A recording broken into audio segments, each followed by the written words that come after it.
Allez, on file prendre l'apéritif avec notre ami Olivier Ah, Tous. c'est l'heure.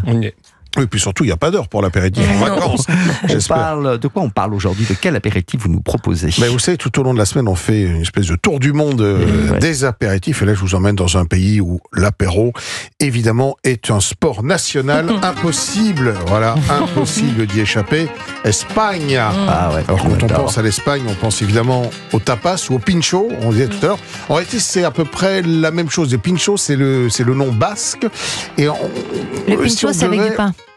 Alors, normalement, le pincho, c'est quelque chose qui se mange avec les doigts en une ou deux bouchées. Alors que les tapas sont peut-être un tout petit peu plus élaborés. Mais les pinchos sont souvent sur du pain. Souvent sur du pain, mais pas forcément. D'ailleurs, je vais vous donner quelques exemples de pinchos, vous savez les faire? Non, j'en mange.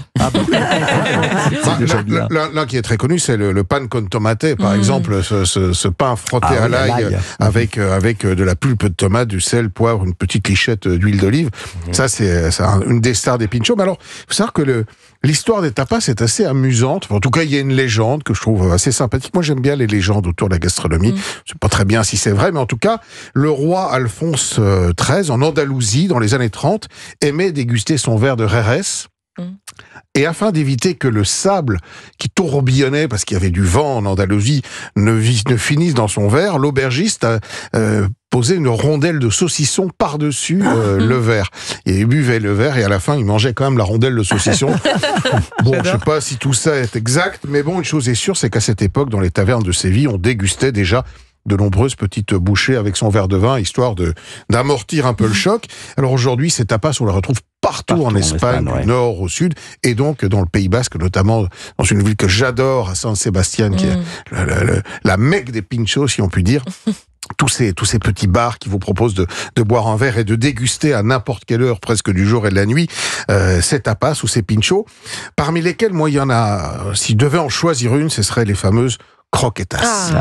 Les croquetas de Ramon Ibérico. Oh là là. J'en reviens. Une pure merveille. Alors, c'est une base de sauce béchamel, donc du beurre, de la farine avec du lait.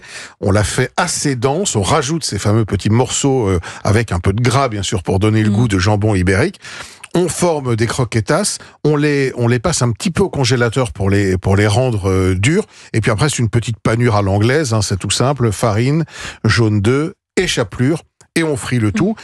Après, il y a les incontournables patatas bravas. Oh là là, oui.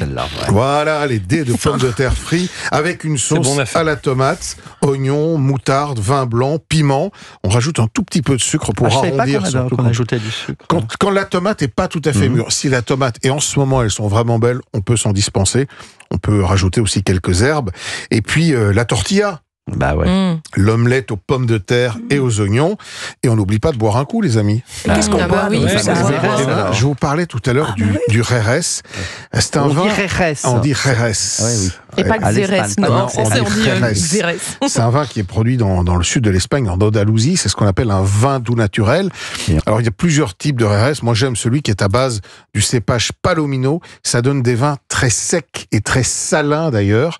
Et puis, si vous aimez des Jerez un peu plus confortables, un peu plus sucrés, vous avez les Jerez à base de Pedro Jiménez. Ce sont des vins de type oxydatif. C'est un peu dans l'esprit de ce qu'on a en France, dans le Jura. Vous savez, ces vins jaunes sont des vins qui sont élevés sous voile, qui ont donc ces notes typiques de noix et en même temps une acidité qui est très marquante. C'est parfait avec les tapas. Écoutez, on a faim là. On y va. Ils sont où? Je les vois pas. Les tapas, écoute, on finit l'émission et on y va. Allez. Bon, allez, promis.